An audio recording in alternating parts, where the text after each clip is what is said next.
ఆ, ఒక్కసారి మనం ఒక అద్భుతమైన అత్యంత ఖరీదైన భవనాన్ని ఊహించుకుందాం. అంటే ఒక పెద్ద ప్యాలెస్ లాంటిదా? ఎగ్జాక్ట్లీ.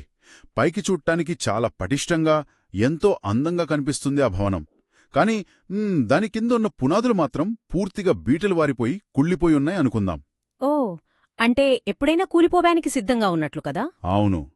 సరిగ్గా 1949 నవంబర్ 26న, అంటే మన భారత రాజ్యాంగం ఆమోదించబడటానికి ఒక్కరోజు ముందు డాక్టర్ బిఆర్ అంబేడ్కర్ చేసిన హెచ్చరిక ఇదే. రైట్. ఆ ప్రసంగం చాలా ఫేమస్ కదా? కరెక్ట్. ఎందుకలా అన్నారు? ఇండియాలో ఎప్పటికీ నిజం కాలేనే ఆయన కల ఏమిటి? ఈరోజు మనం మన లోతైన విశ్లేషణలో ఇదే అంశం గురించి మాట్లాడుకోబోతున్నాం. ఖచ్చితంగా. ఇది చాలా ముఖ్యమైన టాపిక్. ఇక్కడ ఒక విషయం స్పష్టం చేయాలి. మనం వార్త కథనాలు, చారిత్రక ప్రసంగాలు, అలాగే పరిశోధనా పత్రాలు, పత్రికా వ్యాసాల ఆధారంగా ఈ అనాలిసిస్ చేస్తున్నాం. అవును. ఇందులో ఉన్న రాజకీయ, సామాజిక సిద్ధాంతాలను, అంటే వామపక్ష లేదా మితవాద వాదనలను మనం ఎవరి పక్షం వహించకుండా కేవలం ఆధారాల్లో ఉన్న సమాచారాన్ని ఉన్నది ఉన్నట్లుగా విశ్లేషిస్తున్నాం. ఎగ్జాక్ట్లీ. ఎందుకంటే రాజ్యాంగం ద్వారా రాజకీయ స్వేచ్ఛ సాధించినప్పటికీ సామాజికంగా మనం ఇంకా ఎందుకు వెనుకబడే ఉన్నామనే ఆసక్తికరమైన ప్రశ్న ఇది. సో దీన్ని కాస్త లోతుగా విశ్లేషిద్దాం. తప్పకుండా. ఆ రోజు ఆయన మాట్లాడిన మాటలు కేవలం చరిత్రలో ఉండిపోయిన ఒక పాత ప్రసంగం కాదు. ఏంటంటే అది ఈనాటికి మనల్ని నిలదీస్తున్న ఒక సజీవ సాక్ష్యమని చెప్పాలి. ఎలా అంటారు? రాజ్యాంగ సభలో ఆయన చాలా స్పష్టంగా చెప్పారు. ఏంటంటే రాజకీయంగా మనం ఒక గొప్ప విజయాన్ని సాధించామని. అంటే ఒక వ్యక్తి ఒకే ఓటు అనే సూత్రాన్ని మనం సాధించాం గదా. అవును. ఒక కోటీశ్వరుడి ఓటుకైనా, పూటగడవని ఒక కూలీ ఓటుకైనా రాజ్యాంగం ప్రకారం ఒకే విలువ ఉంటుంది. అదన్నమాట మనం సాధించిన రాజకీయ సమానత్వమది. కానీ ఇక్కడే ఒక పెద్ద ట్విస్ట్ ఉంది. సమాజంలోకి వెళితే, అంటే దైనందిన జీవితంలో ఒక వ్యక్తి ఒకే ఓటు కాకుండా ఒక వ్యక్తి ఒకే విలువ అనేదుందా అంటే ఖచ్చితంగా లేదనే కదా ఆయన ఆవేదన. మీరొక ముఖ్యమైన పాయింట్ పట్టుకున్నారు. స్వేచ్ఛ అంటే లిబర్టీ, సమానత్వం, సౌభ్రాతృత్వం, వీటిని ఇంగ్లీష్లో ఫ్రాటర్నిటీ అంటాం కదా. ఈ మూడు పదాలను కేవలం రాజ్యాంగంలో రాసుకున్నాం తప్ప అవి వాస్తవ రూపం దాల్చలేదు అని ఆయన బాధపడ్డారు. అంటే ఇవి కేవలం పుస్తకాలకే పరిమితమయ్యా? ఒక రకంగా అంతే. ఈ మూడు అంశాలు వేరువేరు కావని, అవి ఒక విడదీయరాని త్రయం అని ఆయన విశ్లేషించారు. ఒకదాన్ని నుంచి మరొకదాన్ని వేరు చేస్తే ప్రజాస్వామ్యం కుప్పకూలుతుంది అని చెప్పారు. ఒక్క నిమిషం. అంటే ఆ మూడింటినీ విడదీయడం ఎందుకు ప్రమాదకరం? ఉదాహరణకు చూద్దాం. సమానత్వం లేకుండా కేవలం స్వేచ్ఛ మాత్రమే ఉందనుకుందాం. అప్పుడేమవుతుంది? డబ్బు, బలం ఉన్న కొద్దిమంది బలవంతులు చాలామంది బలహీనులపై ఆధిపత్యం చెలాయిస్తారు. రైట్. ఎందుకంటే వాళ్ళని ఆపేవాళ్లుండరు కదా. ఎగ్జాక్ట్లీ. పోనీ స్వేచ్ఛ లేకుండా కేవలం సమానత్వం ఉందనుకుందాం. అప్పుడు వ్యక్తిగతంగా ఒక మనిషి ఎదగడానికి అవకాశం ఉండదు. ఇక మూడవది సౌభ్రాతృత్వం. అంటే తోటి మనిషిని సోదరుడుగా భావించే గుణం కదా. అవును. ఈ సోదర భావమనేది మనుషుల మనసులో లేకపోతే స్వేచ్ఛ, సమానత్వమనేవి కేవలం చట్టాలకే పరిమితమవుతాయి. అంటే పోలీసులు, కోర్టులు ఉంటేనే అమలవుతాయన్నమాట. ఇది వింటుంటే ఇందాక మనం అనుకున్నట్లు ఒక అద్భుతమైన భవనాన్ని అత్యంత బలహీనమైన పునాదులపై నిర్మించినట్లు అనిపించడం లేదు. ఖచ్చితంగా. కేవలం చట్టాలు పాస్ చేస్తేనే సమాజం మారిపోదు అని ఆయనకు ముందే తెలుసు. సో ఇదంతా చూస్తుంటే మనకేమర్థమవుతోంది? ఆ భవనం బయట ఎన్ని రంగులు వేసినా లోపల పునాదులు కుళ్ళిపోవడానికి కారణం ఈ సోదరభావం లేకపోవడమే కదా. అవును. ఈ వైరుధ్యాన్ని త్వరగా పరిష్కరించకపోతే దశాబ్దాలుగా అణచివేతకు గురైన వర్గాలు ఈ ప్రజాస్వామ్య భవనాన్ని బద్దలు కొడతారని ఆయన ఆనాడే కుండబద్దలు కొట్టారు. నిజంగా చాలా పవర్ఫుల్ స్టేట్మెంట్ అది. అయితే పునాదుల గురించి మాట్లాడుకున్నాం కాబట్టి ఆ పునాదులను పీకివేస్తున్న అతి పెద్ద సమస్య అయిన కుల వ్యవస్థ గురించి కూడా మాట్లాడాలి కదా. అవును. దీని గురించి ఆయన వాదన చాలా భిన్నంగా ఉంటుంది. కులం గురించి ఆయన రాసిన అనిహిలేషన్ ఆఫ్ కాస్ట్ అనే పుస్తకాన్ని మనం కాస్త లోతుగా గమనిస్తే ఒక అద్భుతమైన విశ్లేషణ కనిపిస్తుంది. ఆ పుస్తకంలో ఆయన ప్రధానంగా ఏం చెప్పారు? ఎందుకంటే అప్పట్లో కులాన్ని సమర్థించేవాళ్లు కూడా చాలామంది ఉండేవారు కదా. రైట్. సమాజంలో కొందరు కులాన్ని కేవలం శ్రమ విభజన అంటే డివిజన్ ఆఫ్ లేబర్ అని సమర్థించే ప్రయత్నం చేశారు. కాని అంబేడ్కర్ దాన్ని చాలా సూటిగా తిప్పికొట్టారు. ఎలా? ఆయన కౌంటర్ ఏంటి? కులం అనేది పనుల విభజన కాదు, ఆ పనులు చేసే శ్రామికుల విభజన అంటే డివిజన్ ఆఫ్ లేబరర్స్ అని ఆయన అన్నారు. వెయిట్. పనులను విభజించడానికి మనుషులను విభజించడానికి చాలా తేడా ఉంది కదా. ఎగ్జాక్ట్లీ. ఇక్కడే అప్పటి నాయకుల ఆలోచనా విధానాల్లో పెద్ద తేడా కనిపించింది. మనం ఆధారాల ప్రకారం చూస్తే ముఖ్యంగా గాంధీజీకి అంబేడ్కర్కి మధ్య ఉన్న భేదాభిప్రాయం కూడా ఇదే. అవును. అప్పటి వాదనల ప్రకారం గాంధీజీ వ్యూ ఎలా ఉండేది? గాంధీజీ కుల వ్యవస్థను సమాజంలో ఒక స్థిరత్వం కోసం ఏర్పడిన వృత్తిపరమైన విభజనగా చూశారు. అంటే పరంపరాగతంగా వస్తున్న కులవృత్తులను అందరూ చేసుకుంటూ పోతే సమాజంలో పోటీ ఉండదని ఆయన వాదించారు. అంటే ఒక రకమైన బ్యాలెన్స్ ఉంటుందని ఆయన నమ్మకం అన్నమాట. మరి అంబేద్కర్ దానికేమన్నారు? అంబేడ్కర్ ఈ వాదనను తీవ్రంగా వ్యతిరేకించారు. ఒక మనిషి సామర్థ్యం ఏమిటి, అతని ఆసక్తులు, నైపుణ్యాలు ఏమిటి అన్నవాటితో సంబంధం లేకుండా కేవలం ఒక కులంలో పుట్టినంత మాత్రాన అదే వృత్తి చెయ్యాలని బలవంతపెట్టడం సామాజిక న్యాయం ఎలా అవుతుందని ప్రశ్నించారు. నిజమే కదా. ఒక వ్యక్తికి ఇంజనీర్ అవ్వాలని ఉన్నా అతని వృత్తి వేరైతే అదే చేయమనడం అన్యాయమే. అవును, ఇదొక రకంగా బలవంతపు శ్రమ, దోపిడీ అని ఆయన వాదించారు. ఇక్కడే అసలైన ఆసక్తికరమైన విషయం దాగుంది. ఒకవేళ కులం అనేది ప్రాచీన కాలంలో శాస్త్రీయంగా ఏర్పడింది అనే అప్పట్లో కొందరు వాదించేవారు కదా. అవును, సుజనన శాస్త్రం అంటే యూజెనిక్స్ ఆధారంగా జన్యుపరమైన స్వచ్ఛత కోసం ఏర్పాటు చేశారని వాదించారు. ఎందుకంటే సైన్స్ పేరు చెబితే ఎవరైనా నమ్మేస్తారు కదా. మూలాల ప్రకారం అంబేడ్కర్ ఆ వాదనను ఎలా తిప్పికొట్టారు? ఇక్కడే అంబేడ్కర్ ఒక బహుముఖ ప్రజ్ఞాశాలి అని మనకు అర్థమవుతోంది. ఆయన ఆ యూజెనిక్స్ వాదనను ఏమాత్రం శాస్త్రీయత లేని డొల్ల వాదనగా నిరూపించారు. వావ్! అంటే దానికి సైంటిఫిక్ బేస్ లేదన్నారా? ఎగ్జాక్ట్లీ.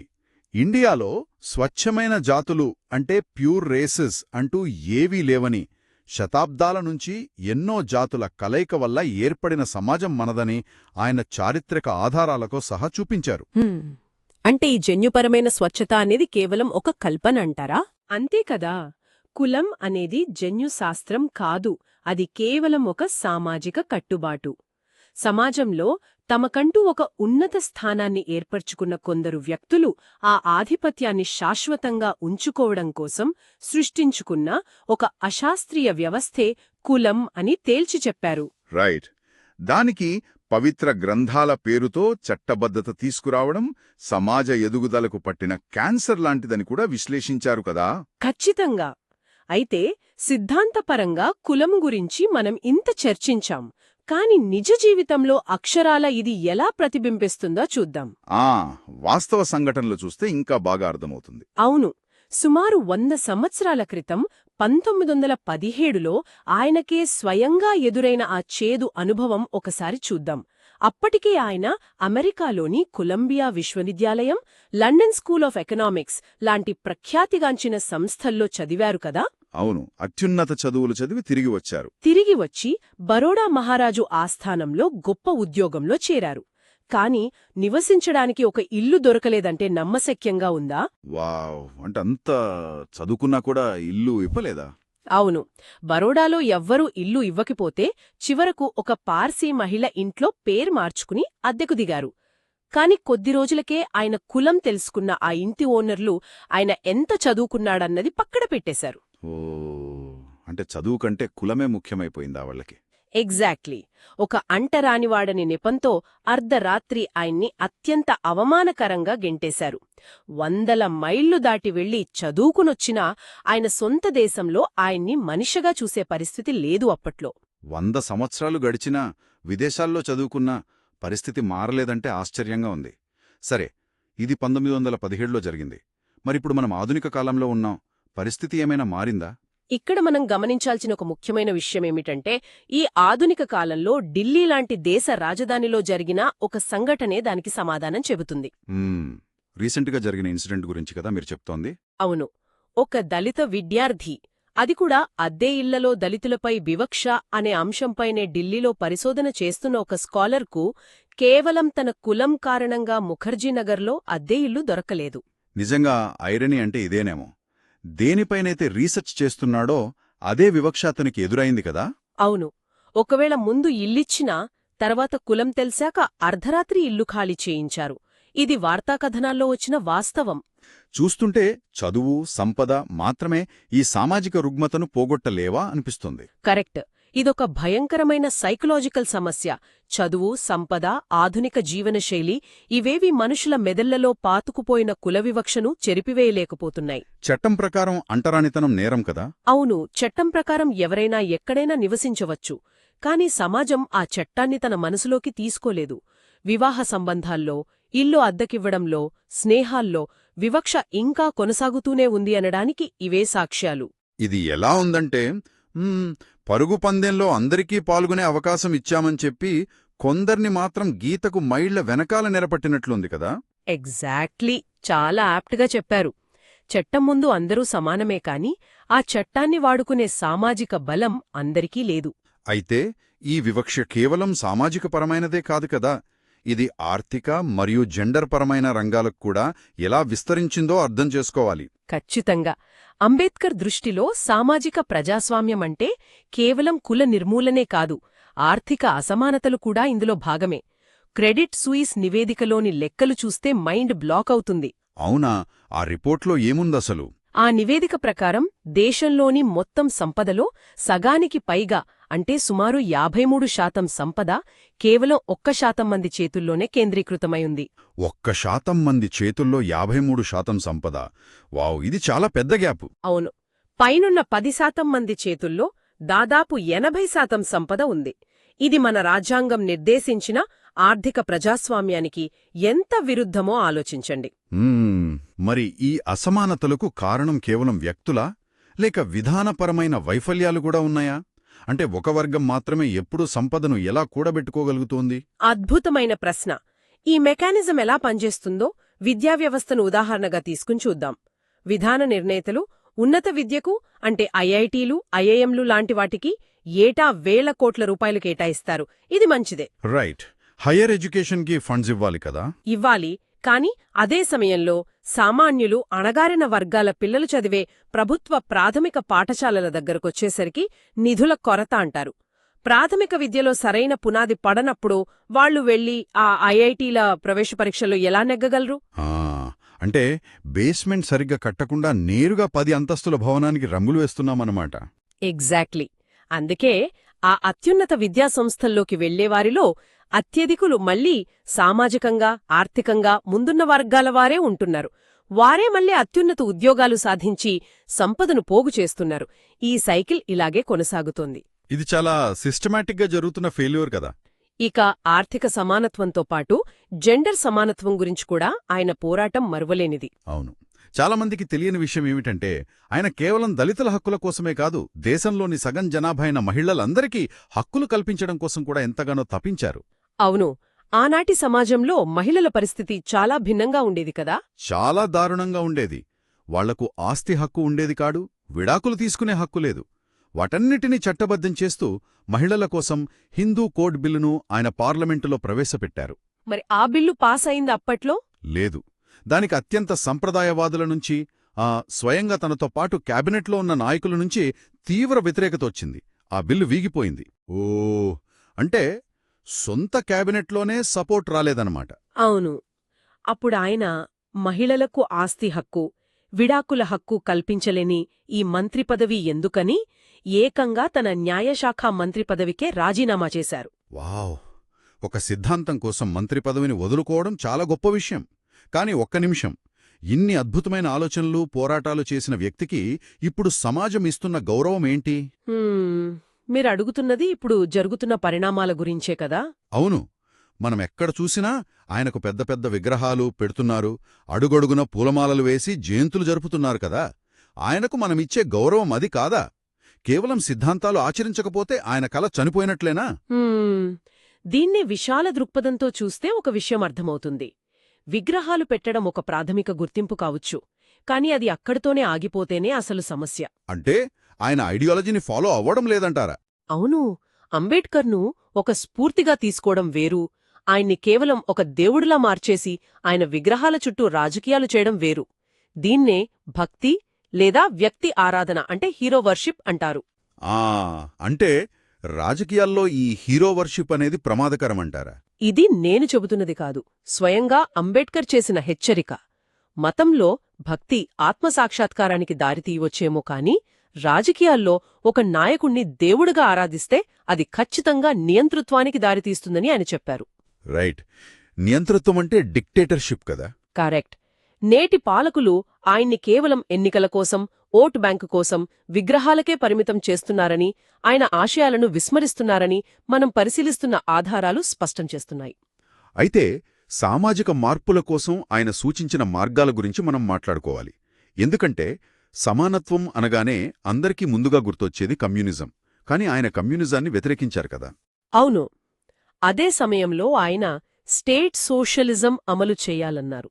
ఈ రెండింటి మధ్య ఉన్న తేడా చాలా లోతైన సైద్ధాంతిక అంశం. అంటే కమ్యూనిజంలో ఆయనకు నచ్చని అంశాలేంటి? కమ్యూనిజం కూడా ఆర్థిక సమానత్వాన్ని కోరుకుంటుంది. కాని దాన్ని సాధించడానికి హింసను, సాయుధ పోరాటాన్ని నమ్ముకుంటుంది కదా.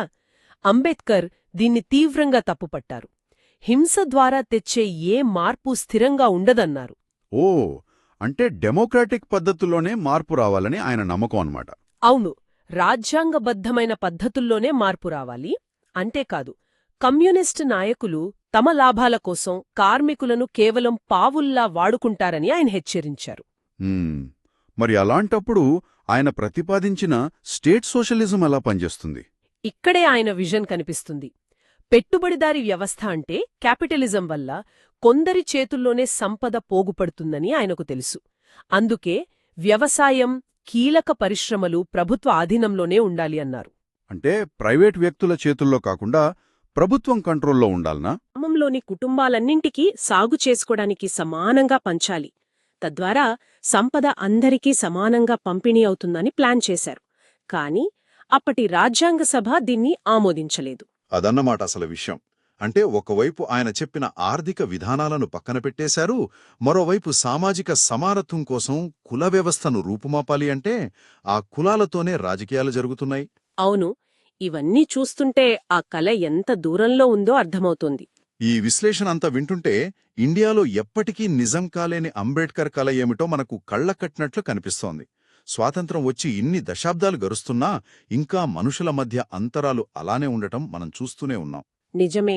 కులాంతర వివాహాలు చేసుకున్నారని పరువు హత్యలు జరగడం చూస్తుంటే చట్టం ఎంత మారినా సమాజం ఇంకా మారలేదనేది ఒక కఠోర సత్యం. కరెక్ట్.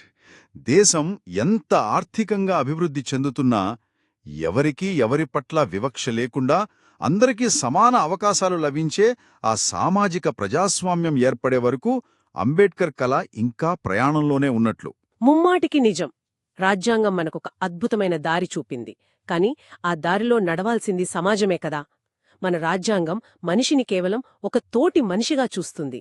దాని రోజువారీ జీవితాల్లో ఆచరించాలి. నిజంగా చాలా పవర్ఫుల్ అనాలిసిస్ ఇది. సో ఈ లోతైన చర్చను ముగించే ముందు ఒక సరికొత్త ఆలోచింపజేసే విషయాన్ని ఇక్కడ వదిలిపెడతాను. అదేంటో వినాలనుంది. డాక్టర్ అంబేడ్కర్ రాజ్యాంగ నైతికత అంటే కాన్స్టిట్యూషనల్ మొరాలిటీ గురించి ఒక మాట చెప్పారు. ఈ నైతికత అనేది మనిషికి పుట్టుకతో రాదు, దానిని ప్రతిరోజు మనం నేర్చుకుంటూ ఒక అలవాట్లా సాధన చేయాలి అన్నారు.